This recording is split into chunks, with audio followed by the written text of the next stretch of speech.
It's me! First, holy fuck. This episode is doing, like, this season is such fan service. I'm so happy about it. I can't even, oh my god. Oh, chills the entire episode and, like, tension. And I screamed and I yelled and I clapped and I, like, danced around the house and I cried.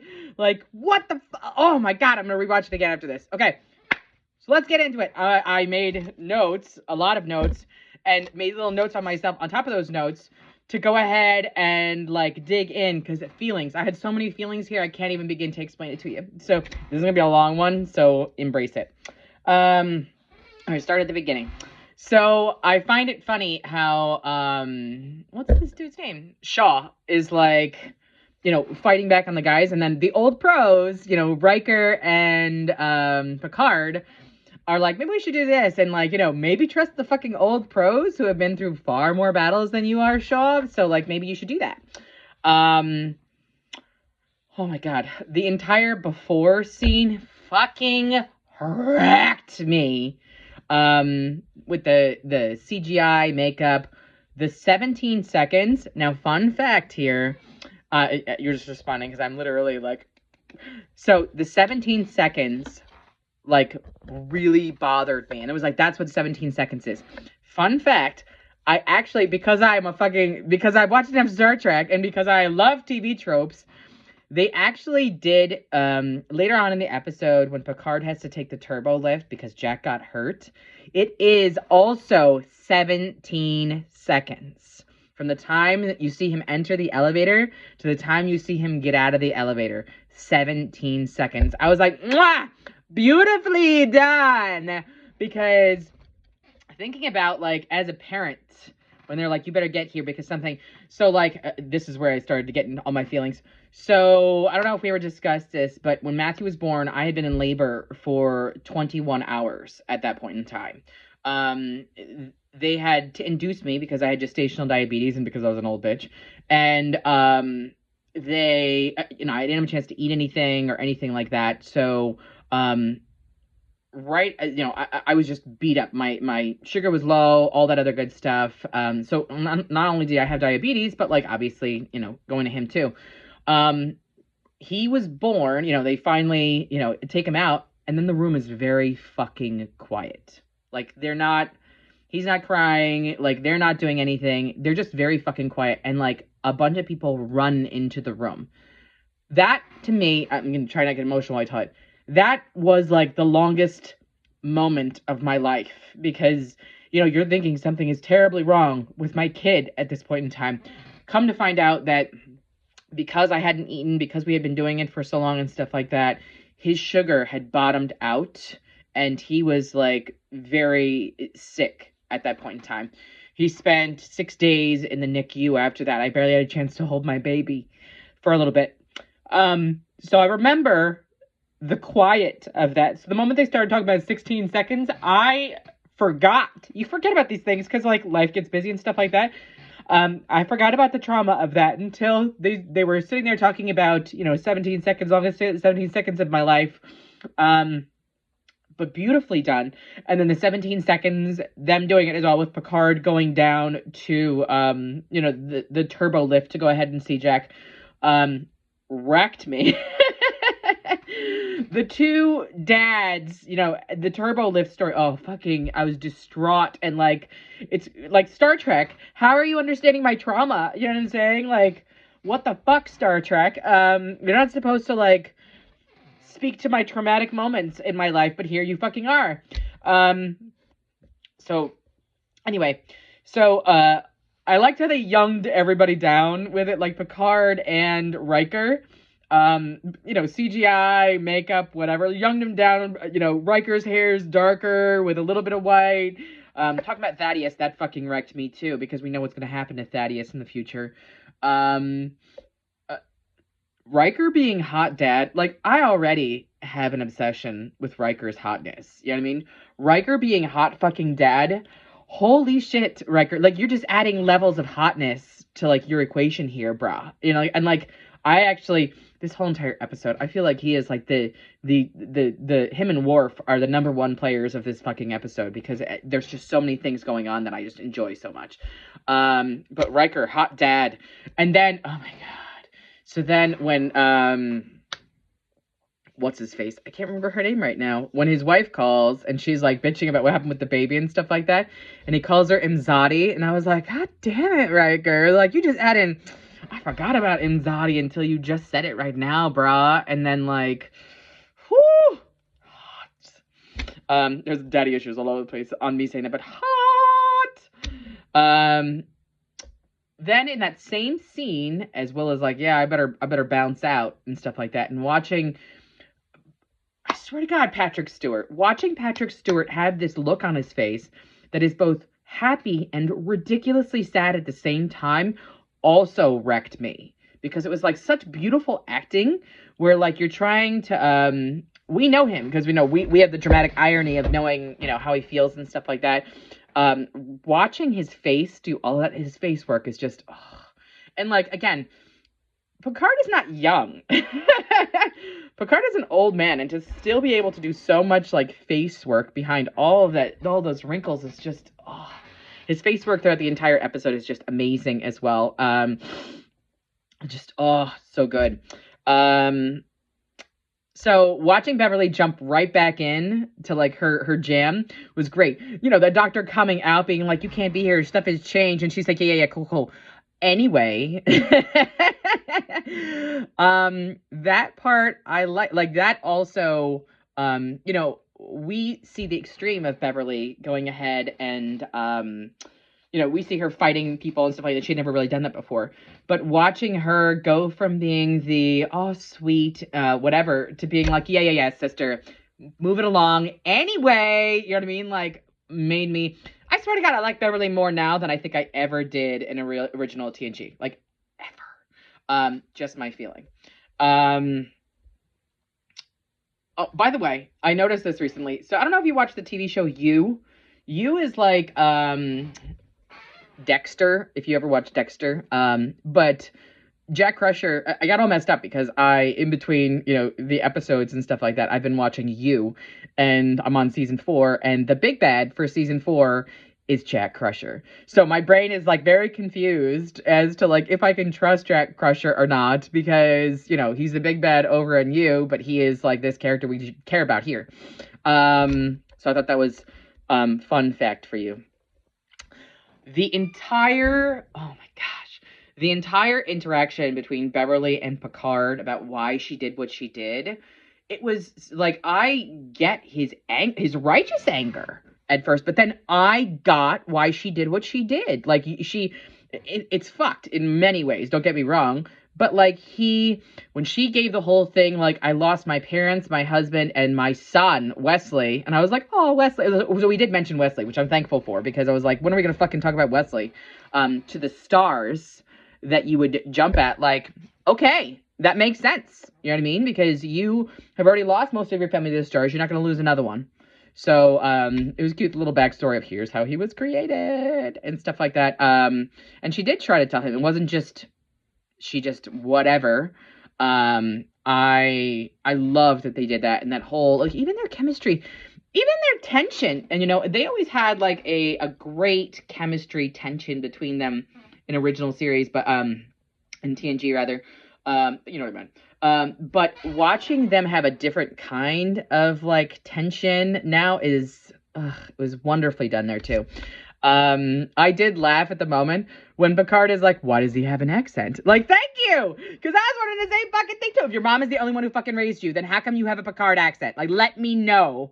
And then she's like, yeah, he went to school and like whatever. And they're like, oh, okay. So thank you for at least acknowledging that, because that's not how that's not usually, like, accents don't, you can't. Again, Riker is having the time of his life this fucking episode. So watching him outside talk to Jack about various things, and he's smiling and he's laughing, and like, he's having a good fucking time. Like, I think that, you know what it reminds me of? You know when you have friends who don't have kids, and they swear to God that they would know how to parent. I'm never going to do that and stuff like that. And then the moment that they have kids, you're like, sure. Like, before they have kids, you're like, sure. Sure you won't. Sure you won't give your kids candy to shut them the fuck up so you have 5 minutes of peace. Sure. And just having the time of his life watching all this go through, like, I enjoyed that because I was like, been there, brah. Been there. You know what I mean? Where, you're like, sure, why not? And then the solemnness on his face that was saying, I had a son. And like it's almost like I watched his body language. He like squared up to be like, don't you dare use this against me. That was a good part of the fight with Beverly and Picard too, when he was like, how dare you use my fears against me? If you had given me a chance, maybe I could have learned that I wasn't my father 20 fucking years ago. And I was like, oh, good point. Like, that was a good fight. It was a good fight because they both made really good points in stuff. And it wasn't like, we're always trying to pick one person's side. The show is named Picard, so we should pick Picard's side. But like, they both had really good points in the fight. So you're like, I can't tell you. And this is where Star Trek shines, where I can't tell you who's right in that equation. I just can't.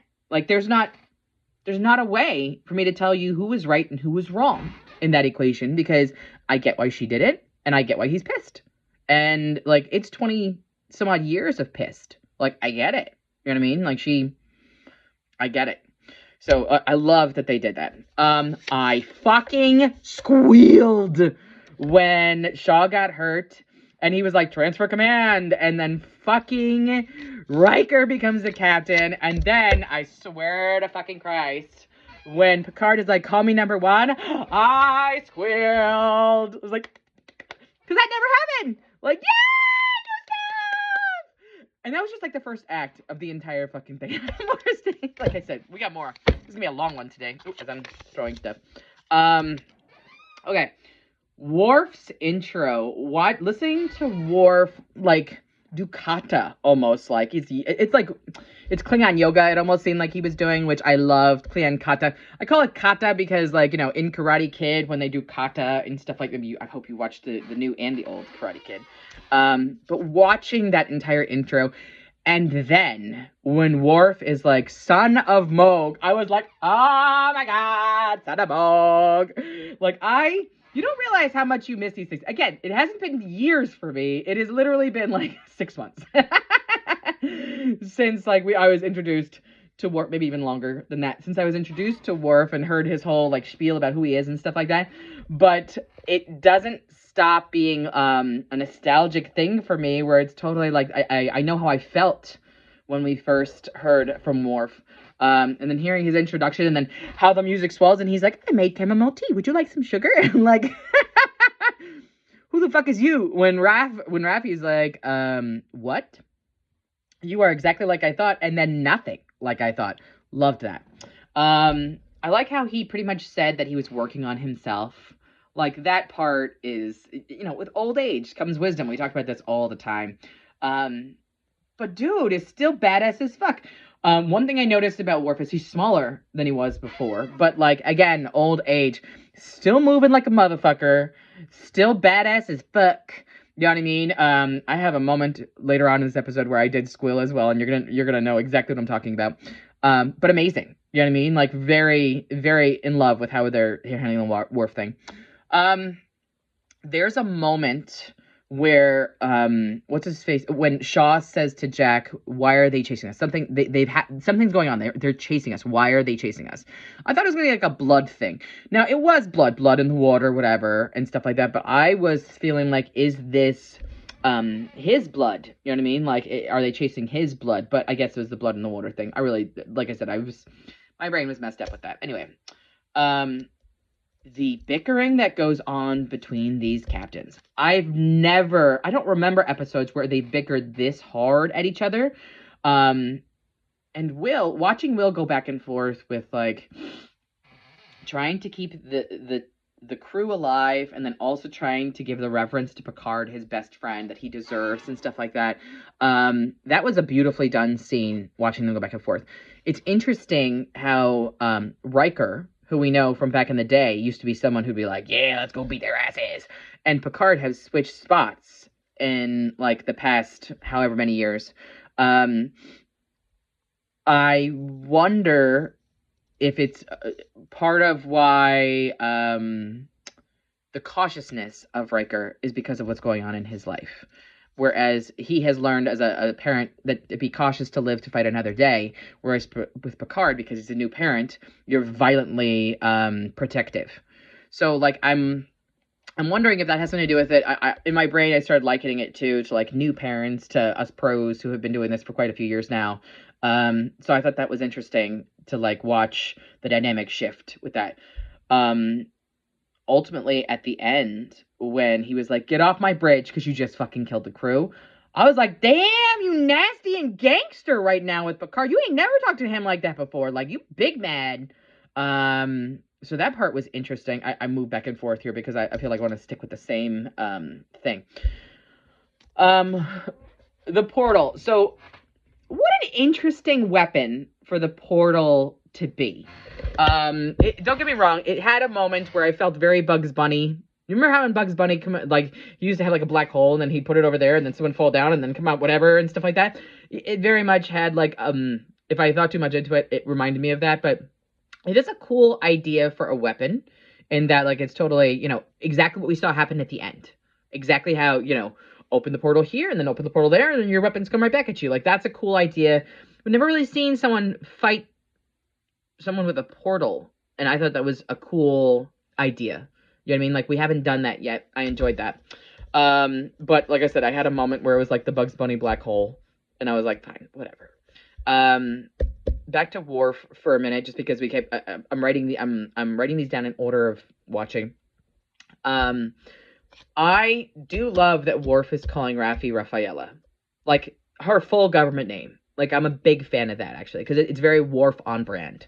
And that's kind of like how he rolls in general. I don't know. I like it more that he calls her that and everybody else calls her Rocky. I fucking squealed when they're chasing that dude through the area and Worf comes in with a fucking rock bottom / choke slam. Like, do I need more reasons to fucking love some Worf here? And then, like, you know, right after he does it, he's like, beheadings are on Wednesdays. Like, with his fucking dry sense of humor. I loved Worf so much because I was like, oh, I missed Worf, and I missed when Worf had good character development. Like, you're doing a good job here giving him character development instead of having him be like a background character like he was on Deep Space Nine. So, yeah, no, loved it so much. Next. We've talked about leitmotifs in the past. I love the Shrike's leitmotif. Like, every time I hear it, I do have a sense of foreboding. So whatever technology they're using to make this sound, it's got like a brassy sound to it, but it's just like I always sense doom whenever I hear it. And they did shit, like, the people who always create leitmotifs just so brilliant when it comes to it. But that is it's so good. Watching Jack come into Seven's room. First of all, Seven herself didn't get as much play today as I would have liked. But watching LaForge come and meet her and call her Commander Seven, I was like, fucking yeah, Commander Seven. That's her fucking name. Really. And then watching Jack come in, and for some reason, he kind of knew how to talk to her. You know what I mean? When it came to that. And then watching, you know, the guard be like, you can't leave here. And he's like, yeah, about that. Boom. And then she's like, you're insane. Like they just became best friends. You know what I mean? Like, I love that. Sabotage was amazing. Like, I thought it was like a bounty, you know, I like how we played this out when it came to that. I like that it was Sabotage. I don't like how quickly we learned who the saboteur was. Now, I'm going to get into what I mean by that. So, you know, we earlier on in the episode met the weird dude with the face and stuff like that. And you're like, yeah, all right, so I guess he's the saboteur? Fine, whatever. I like when, you know, there's a saboteur, because I do like when, you know, we're already in a high-stakes situation. trying to figure out which of these people on your fucking bridge or in engineering or whoever that you can trust, and like not knowing if it's any of them. I like that. You know what I mean? Like I like the ominousness of that. Um them giving it up so quickly by seeing the dude's face did not like. Having said that, the moment the guy's face shifts, I screamed. Because I fucking forgot about changelings. I forgot about changelings, and I not that I forgot about Odo, because Odo, and we mentioned Odo here, and it kills me, and I love him so much.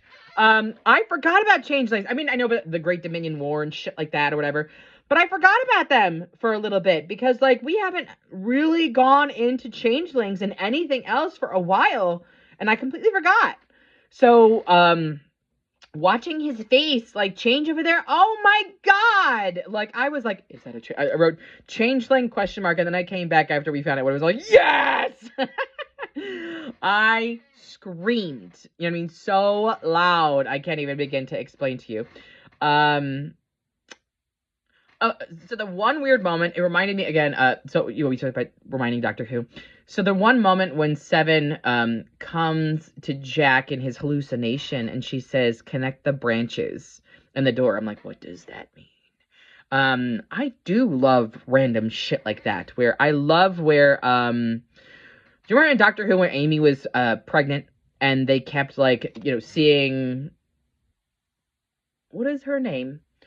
Basically, the chick with the door, I can't think of her name right now, but Amy Pond was pregnant and she kept seeing the chick with the door, opening it up and then looking down and stuff like that. It reminds me of that. I kind of love those kind of, only you see the weird thing that's happening and then like it's going to mean something later on in the story. I like that as a plot device. That's just who I am. Also because I think like that specific storyline was fucking phenomenal. But yeah, I liked it. I just want to see what that does, connect the branches and stuff like that. And then my brain is like now that I wrote all this down, I'm wondering, is it like the Great Link? What are we talking about here? So yeah, I want to see what that does. Back to what I said earlier, 17 seconds in the turbo lift. Excellent writing. Excellent writing right there, where you're watching from the time he does it. And like, you know, you are watching his face for a chunk of those 17 seconds, but you're not watching them for all the 17 seconds. They're adding to the drama of it by watching Jack flatline while it does it, and it's just so well done.